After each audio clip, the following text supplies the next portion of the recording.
All right, welcome everyone. Thank you all for joining us for our live Q&A. We're just waiting here for Mary Ann to go ahead and turn on her camera and then we'll get started. All right. So welcome everyone. Mary Ann, I'm having a hard time hearing you right now. Okay, how's this? Hello, hello? No. Okay, there we go. Well, good afternoon, everyone, and thank you all joining us for our launch of our virtual Chautauqua this year. My name is Stephanie Boyle, and I am a program officer here at Maryland Humanities. And just a little bit about Maryland Humanities. We create and support educational experiences in the humanities that inspire all Marylanders to embrace lifelong learning, exchange ideas openly, and enrich their communities. And today I am joined by award-winning actress and Smithsonian scholar Mary Ann Jung, who we just saw portray Margaret Brent. So Mary Ann, thank you for joining us today. Well, good afternoon, well met and welcome. I'm excited to be here.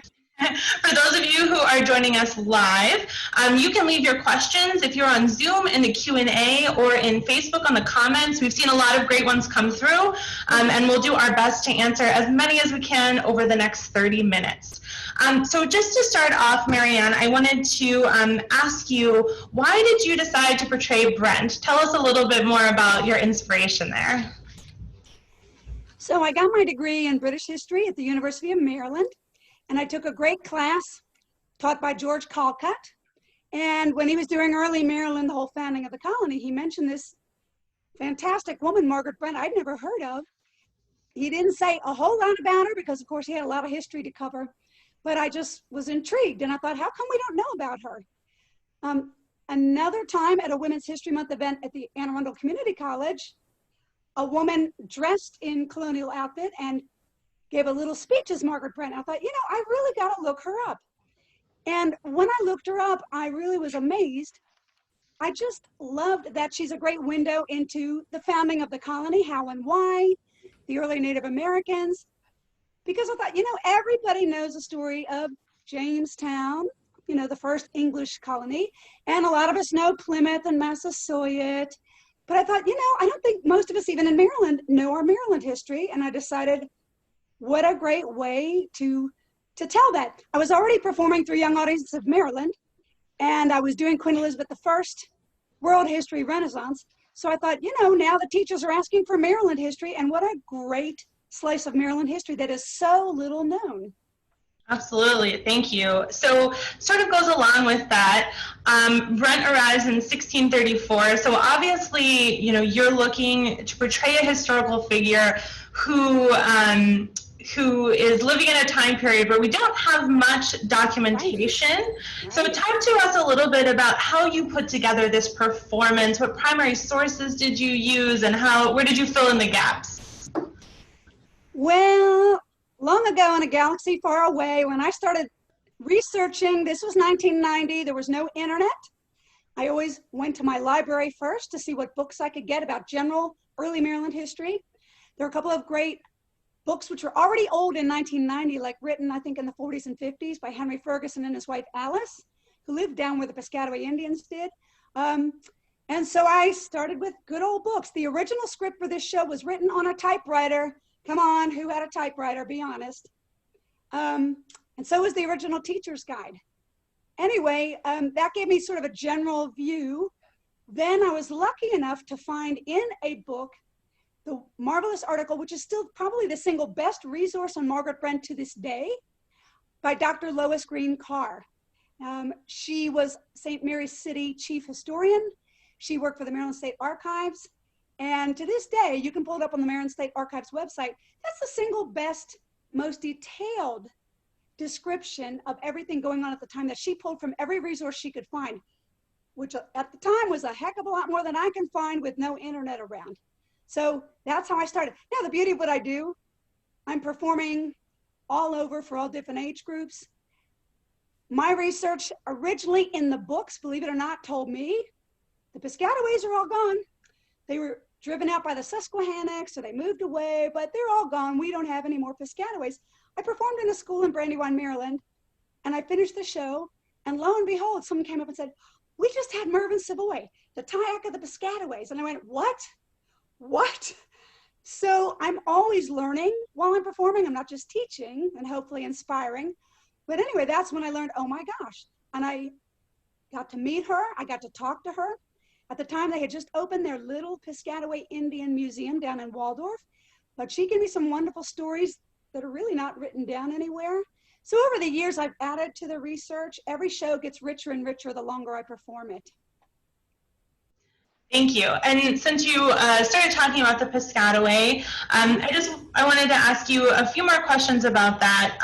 So when you went back and you did your research, what were you able to find from the Piscataway tribe? Was there any examples that maybe you used about those first encounters with the colonists who came over?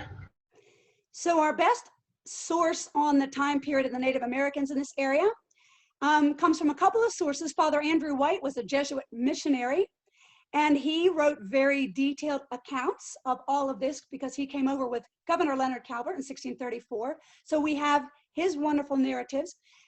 Before that, we had John White, who was former governor of the Roanoke colony, and he did beautiful watercolor drawings of the natives and their villages and all. So we do have some wonderful primary sources. But of course, when I met Mervyn, here is an even better source because she's descended from that Mary Kittimakun, that Indian princess. Now, what she had, of course, was tribal oral tradition. This Piscataways, like many native tribes, did not have a written language at the time. Lucky for us, Father Andrew White was teaching catechism. He's trying to convert them to Catholicism. So he wrote down a lot of dictionaries of Indian language versus the current English. But Mervyn was delightful, and she said a couple of things I've never seen anywhere else, but we can't prove it. Like so many things of the time, it's not written. But when the chief of the tribe tells me this is their tradition, I believe her. So Mervyn had two great things. First, she said that because Father Andrew White and the Jesuits had purposely come over to convert the natives, and they did, Chief Kittimakun would be baptized, he and his wife. He starts calling himself King Charles. He liked the name of King Charles. We already had one, but he liked that. And he started wearing English clothes. But because most of them very early were converted into Catholicism and Christianity, Mervyn had told me that to this day, most Piscataway Indians still are Catholic. But the story I really loved that you cannot confirm, but I believe it based on what we know. I have purposely in my show given Margaret Brent a book as a prop to represent education. We know she was educated. We don't know how, but we know she was educated clearly. So I use a book to represent that because not everybody could own a book, as I say in the show. But in this wonderful oral tradition of the Piscataways, Mervyn Savoy told me that it has come down through the ages that they still consider Margaret Brent very beloved of the tribe. Maryland started with great promise, with better treatment of the Indians and women and the Catholics. But that starts falling apart during the English Civil War, so that in Margaret Brent's own lifetime, it now becomes illegal to teach a slave to read and write, to teach the natives, right? They're having their own language and culture stripped away, but you're not supposed to teach them ours. Anyway, Mervyn said, according to the Piscataway oral tradition, Margaret Brent continued to teach anyone who wanted to learn and write. She knew that was such a powerful step forward in the world. So whether it was the natives or the slaves or anybody, she flouted the law. Now, she was strong enough to get away with it. Not everybody could. But she ignored the law and she continued to teach, which is why I make education and books such a critical part of her story. Thank you. And as you pointed out, and just for all the viewers, if you aren't aware, there is still a Piscataway tribe in Maryland who do really wonderful programming and talk about their own traditions. So I encourage you to seek that out and to learn more through that way. A question that we got from our Q&A here on Zoom from Nicholas is asking, how broad was religious freedom in Maryland? I've read that Catholics were not allowed to hold office and were perhaps limited in other ways. Well, so of course, Margaret Brent herself is fleeing persecution in England because there's an official state religion, Church of England, Anglican. And so yes, in England, if you're Catholic, you cannot hold public office. You're not allowed to vote. You're not allowed to do a lot of things. You're not allowed to publicly show your faith. And if you do, you will be punished. And the punishments get more and more severe. And as that civil war is looming in England in the 1640s, the treatment of Catholics gets really deplorable. So Margaret Brent's own father and brother were tortured because of their faith. And so when she hears that Lord Baltimore, Cecil Calvert, is starting this colony with religious freedom, she very bravely decides she's going to risk her life to cross that ocean and go to this new place, because it's clear that the faith meant that much to her. 3 of her sisters had become nuns, which meant they left England. They had to go to France. And so anyway, so Lord Baltimore has what is called the Act Concerning Religion. How broad was it? Well, it meant that Catholics who are being persecuted in England can now worship openly. Protestants, Catholics, any Christian who believes in the Holy Trinity has freedom of worship in the earliest days of St. Mary's City in the colony. Did that include the Jewish people, Muslims? Absolutely not. So it was not that broad.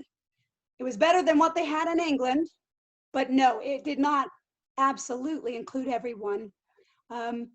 It turns out that there were actually very few Jewish settlers in the Maryland colony in its first 100, 150 years because of the tobacco economy, and they're going to wait for later in our history for towns to develop and more commerce to do what they enjoy.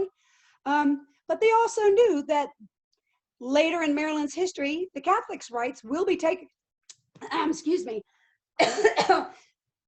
their rights will be taken away again. Oh, goodness, sorry, I should have gotten my cup of water. But that, yes, later, as Maryland history progresses, treatment of other religions, other than Anglican Church of England, is going to get more and more harsh. Thank you. Thank you. So another question we have here from the comments, and we are getting a lot of really wonderful ones. Like I said, we're going to do our best to answer you all. We have about 30 right now, so Okay. some might be duplicates. So if you don't hear your answer, we apologize in advance. We have a question from Judy, and she is asking, Margaret Brent was the first female landowner in Maryland. Were female landowners more common in the other colonies, such as Massachusetts, for example?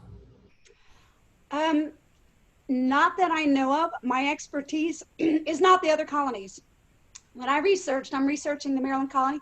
I do have a new show all about Plymouth because it's the 400th anniversary of the Mayflower. At least in its earliest years, I don't know of any women landowners up there. Jamestown, I'm not aware of any, but I can't say that's my expertise. I mean, as far as we know, certainly in our history, early English colonial, Brent is the first woman landowner, and highly unusual. It was expected an unmarried woman would marry, at which time any of her property would then belong to her husband. She never did, probably because she didn't want to give up all that property and her rights.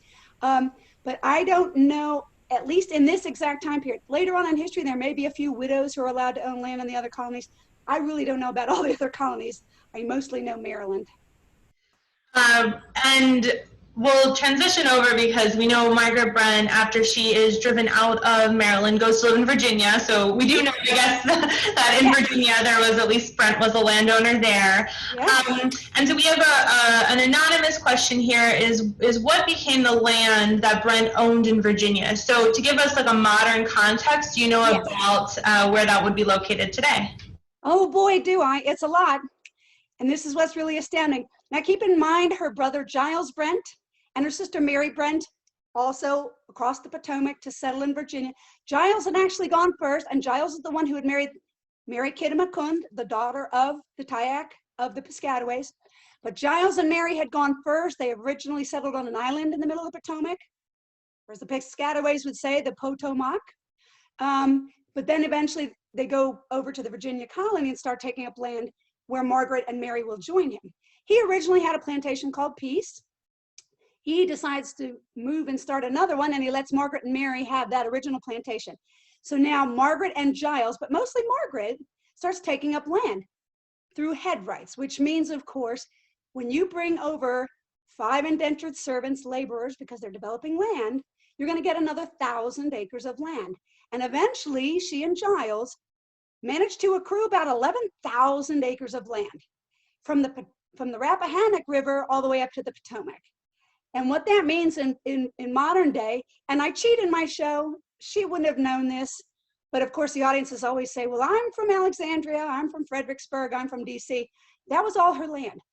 Those modern towns are now all part of what would have been her land. Now, her plantation was centered on Aquia Creek, and there actually is a marker down there, but 11,000 acres. And Virginia's not a Catholic colony. Why did they let her get away with it? Clearly, they had heard she was capable, good at developing land, and good at bringing over workers to develop that land, and not slaves, indentured servants. And the Brents are the only ones in what's now Northern Virginia that would publicly worship as Catholics. So very, very unusual. So if she had not been such a, kind of a good developer and a capable leader of her lands and workers and all that, they could have just kicked her out. They don't need somebody messing things up.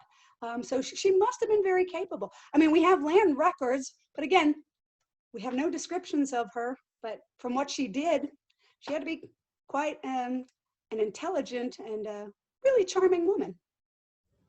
Thank you. And a question that kind of goes along with that we got from Facebook. Oh, sorry. That I think you just answered. So this is a Facebook question. Someone's asking if she ever held slaves or if there's any research on what her opinion of slavery was. The answer to both is no. We have no record she ever owned a slave. Nothing exists that belonged to Brent. So we have none of her writings. There is no diary. The stories we have about her come from the assembly records, from the records about Lord Baltimore's proceedings. So we have no idea what her opinions are. Unfortunately, there's a lot of things we speculate on. By later in her life, by the 1660s, certainly towards the end of her life, slavery is starting to establish itself more. There had been that terrible Great Fire of London in 1666. And so a lot of people who might have come over here as laborers can now find work rebuilding London. So as tobacco plantations in the Chesapeake grow, of course, some of the owners now get greedier. And rather than letting indentured servants go eventually, they start bringing in more and more slaves. In the earliest days of the colony, 70% of the people were indentured servants. They were not slaves. That's changing in her lifetime. But we have no record she ever owned one. So I would think we can guess she didn't necessarily believe in that, but we just don't know. There's so much we do not know. We're making educated guesses. Yeah, thank you. And so we learned in your presentation that in 1634 Brent arrives in the Maryland colony. 1642 is the first time that we see people captured from Africa and brought over as slaves. And by the 1700s, it's the foundation of what we know as the slave trade in the colonies and eventually in the United States. So she's really in that time period, just as we start to see that. And it makes sense now that you explain about the fire and where work is, which largely dictates, who is moving where and for what reasons by way of the indentured servants that come over. So I'm going to correct one quick thing. She was 1638. 34 is Leonard and the Founding. She's 4 years later. So she's very early. She's not on that original ship. Thank you very much. I was jotting down some notes as we went, and I got that one wrong. So thank you. That's okay. There's a lot of dates, and I don't know them all either. We had two questions that relate to more of her as a lawyer. So I'm going to ask them both. Okay. One from Melinda is, could you please go over how she became a lawyer without a degree? Was there a test to be passed, or was she accepted as a lawyer right away? And a corresponding question that is asking about if she became a lawyer to expand her land and her property. Right. So, like the answer to so many, how did she actually become a lawyer? We don't know. She did. She just did. We know that because of all her court proceedings in the records of early Maryland and Virginia. How did it happen? Well, we can again make an educated guess. We do know her older brother, William, back in England, was a lawyer. He was a barrister. She is from a family that very much knows the law. Women absolutely were not lawyers. They simply were not. When you come to Maryland, even the Virginia colony, you're still governed by the laws of the home country, England. You don't get instant freedom. But the distance between the two places did afford her some opportunities to get away with things she would not have in England. She would have never done that back in England. So how did she? No, there's no test, not for a woman. What happens, St. Mary's City is relatively small. because she is friends with the owner, Cecil Calvert, Lord Baltimore, because his wife, the Baroness Anne Arundel, is his wife, he kind of winks at her doing these things. And clearly, he's across the ocean. You know, they never get here. But clearly, she's, again, doing an excellent job of it. Or they could have just frozen her out and ostracized her. St. Mary's City is a small village. It's not a big town or city. So how did she become? She came here, and in order to protect her holdings, her lands, her indentured servants, she simply does it. And I'm guessing, and I say in the show, that the people who could not read and write, I think, asked her to speak for them because she was clearly an excellent speaker. She knew the law. And so she just did it. She got away with it for a while. But anyway, so we know she took place in over 100 some proceedings in the courts. A lot of times it was over debts, suing for debts. Now, we know she also lent money. If you're coming to Maryland as a free man, or even if you're an indentured servant who's now going to become free, a lot of them needed money, obviously. Look, you got to build your own house, grow your own food. I don't care if you're rich or poor, you're a farmer in the old days. Everybody's a farmer, and that's a lot of money to get going. Anyway, we know she lent money to new settlers coming in, but then if they didn't pay her back, she takes them to court. So a lot of it is very practical. She does it to protect her own lands and interests and servants and rights. Eventually, she will do that because the Provincial Assembly will give her permission to represent Lord Baltimore here as well. Some decisions have to be made quickly, like in that crisis time when she demanded the vote. They can't wait for 2 to 4 months for an answer to come back from Cecil over in England.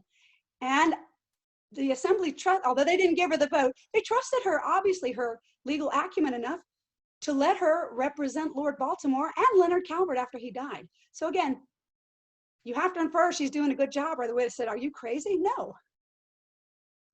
Thank you. Another question we have from Rosemarie over on Facebook is, do we know anything about her personal life or her later years? And there's quite a few questions about, you know, what happens to her in Virginia, as well as she lives quite a long life. Yes. So talk about that part of Brent's life. Well, again, frustrating, really. Few sources other than this very busy on a legal sense with her servants. We do have records that in Virginia, she's almost acting like a feudal lord, that she is allowed to hold her own local little courts. In other words, not criminal cases, but generally, you know, property, monies, and all that.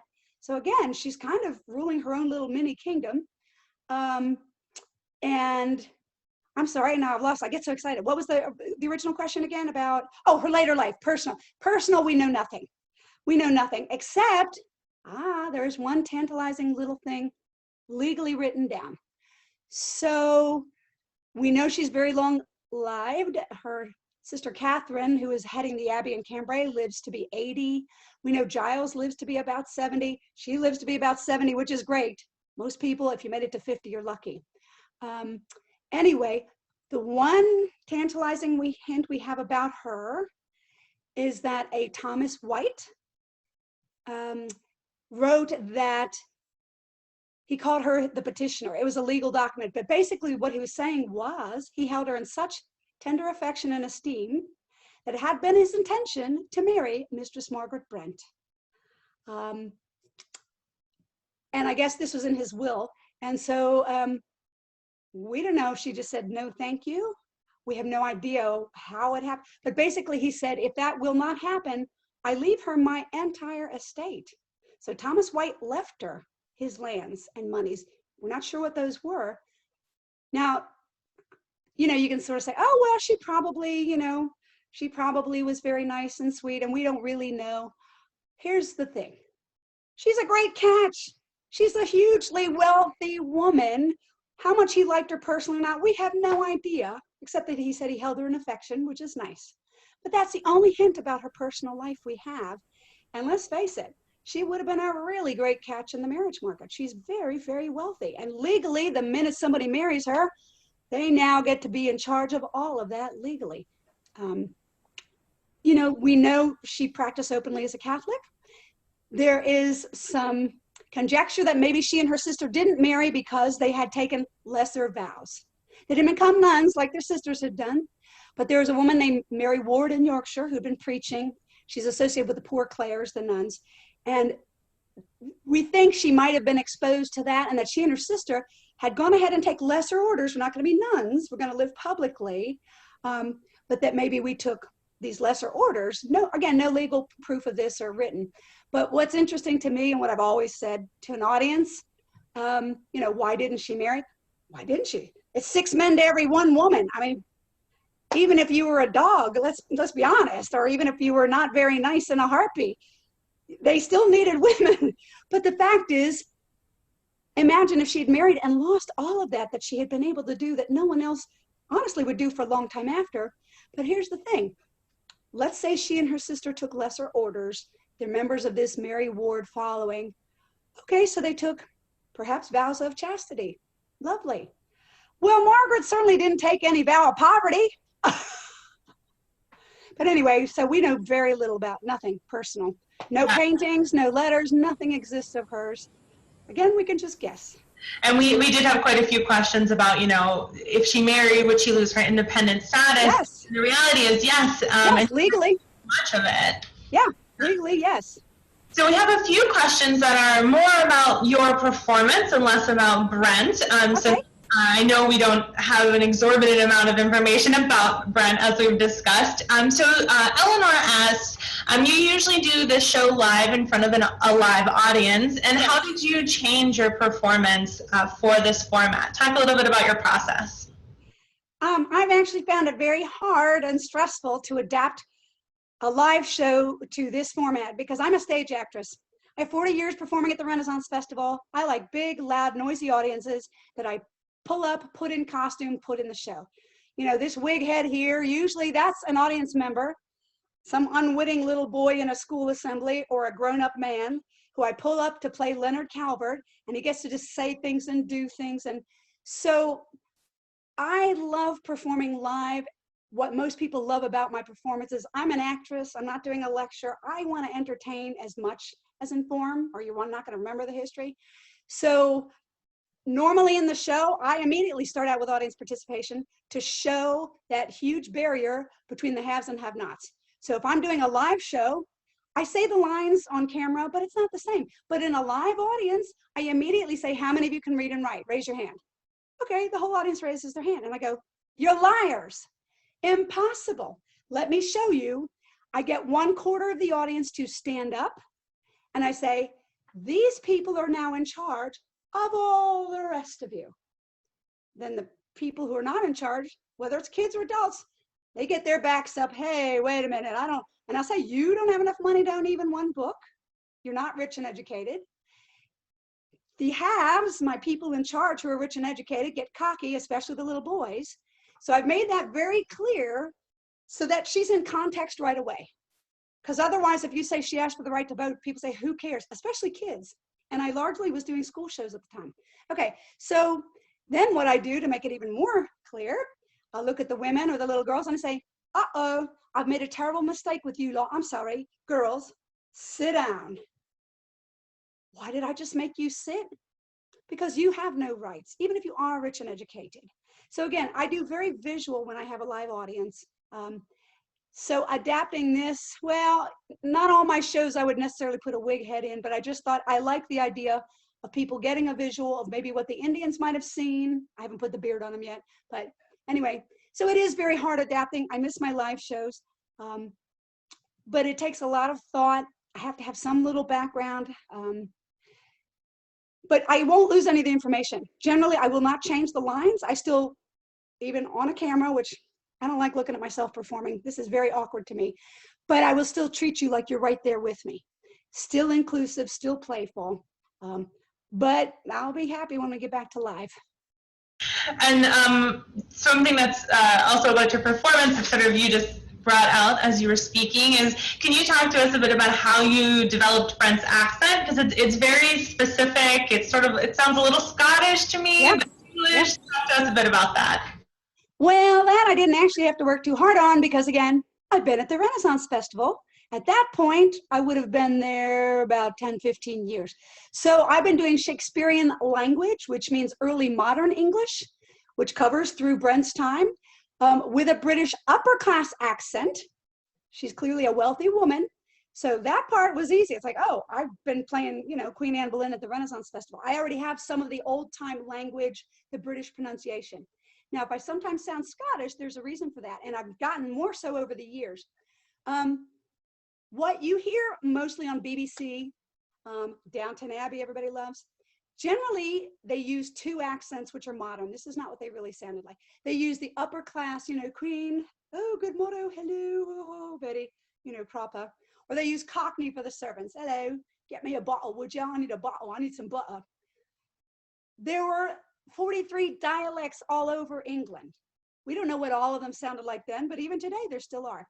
So over the years, whether I'm doing Queen Elizabeth I of England, who I still have a lovely show about the Renaissance, or with Margaret Brent, she's from Gloucestershire. She would have a very thick country dialect. Now, if I spoke like either of those women actually sounded, most of you wouldn't have an idea what I was saying. It would sound like a very thick Scottish, Irish. In the last decade, what's become very popular in Shakespearean plays is original pronunciation, OP. In other words, we're not going to talk like we think they sounded. And it takes a while for your ear to get accustomed to that. But it sounds more Scottish or Irish. It's a country dialect. And even the rich people would have had more of that. So I've started saying, you know, like if I was doing Queen Elizabeth and I'd say, oh, well, I have 100 gods protecting me. Now with Margaret Brent, it's 100. It's more like 100 because that's more country dialect. That's probably how Queen Elizabeth said it too. So yes, that's been a distinct change over the years as our understanding of how early modern English sounded. So yeah, it does sound Scottish or Irish because she's from Gloucestershire. And so and as I tell kids, because kids think, oh, well, you come here and you start sounding American. No, you don't. Whether you speak Scottish, Irish, you know, Swahili, French, Spanish, you don't lose your accent. You don't start talking American. And I love that. I'm not just teaching history and dates. I'm teaching big concepts like equality and equality. But I want them to also get that, yeah, she's from England. She doesn't come here and start talking like all of us. Thank you. And yeah, it's interesting too how much our perception of language is based on film, Right. how it's changed as I think people have started to do more research and really looked at linguistics more closely. So Yes. thanks for sharing that. Another question that goes ties in nicely is we have a question asking, do you perform other historical characters? Oh boy, do I. Yes, I am this year up to 12 shows. It takes about a year to research, write a script, come up with props, come up with my audience interaction, come up with costume, all of that. Because you take this vast subject, even this, not a lot on Brent, but still, I had to study the Calverts, the Piscataways, the trip over, what was that like, the clothing, the, you know. So you take this broad subject, and now I got to put it into 45 minutes. That's the average school show and what most adult audiences want. So a huge amount of editing. I always try to find the most surprising, unusual facts. That's what I like when I'm researching. It's a scavenger hunt. So it takes, you know, a long time to put all this together. So I don't do a new one every year. I've now been performing 40 years, and I have 12 shows. My newest, which unfortunately got a little derailed, yeah, it's the 400th anniversary of the Mayflower in Plymouth. And I have a marvelous show about Susanna White, who gave birth on the Mayflower. But anyway, so yes, right now I'm preparing for next week if you'd like to see. And you can go to my website, historyaliveshows.com, to find the links to watch these online. But next Wednesday, I'll be performing Elizabeth Cady Stanton, suffragist, original from Seneca Falls, one of the original founders of the women's suffragist movement. I'm doing that for a senior center in Rockville, but that you can click on that and watch. For the National Archives, I'll be doing my third in a series of shows. I've already done Clara Barton's Civil War, Sally Ride the Astronaut, and next week I will be doing Amelia Earhart. So I have a very diverse group, starting with the Renaissance and Queen Elizabeth, all the way up to Julia Child. We're roasting this chicken. So yeah, 12 different shows. I am doing maybe one a week right now, which I'm used to doing a lot more and being out there running around, which I love. But hey, at least I'm still getting to share the stories I love. So yes, by all means, 12. But Margaret Brent was the second one I ever wrote, like I said, 30 years ago on a typewriter. Wonderful. Well, Mary Ann, we're reaching the end of our Q&A time. So is there anything else that anything else you wanted to share with our audience? Any questions we didn't ask that maybe you had wanted to answer? I know we had come up with a lot, and obviously we did not get to all of the ones that you all posed, but we thank you so much for all those thoughtful questions that you did ask. Well, oh my goodness, that's tough. Oh, I would like to give a shout out to a friend of mine in the show, live and the one you saw. I have this lovely arrow, and I have to give a shout out because this was made by an expert craftsman, a dear friend of mine at the Maryland Renaissance Festival named Jim Frank, who makes bows and arrows the way they did in medieval, Renaissance, colonial. So when I said I was doing the show, he was like, well, I'm going to make you an arrow the way they'd made it.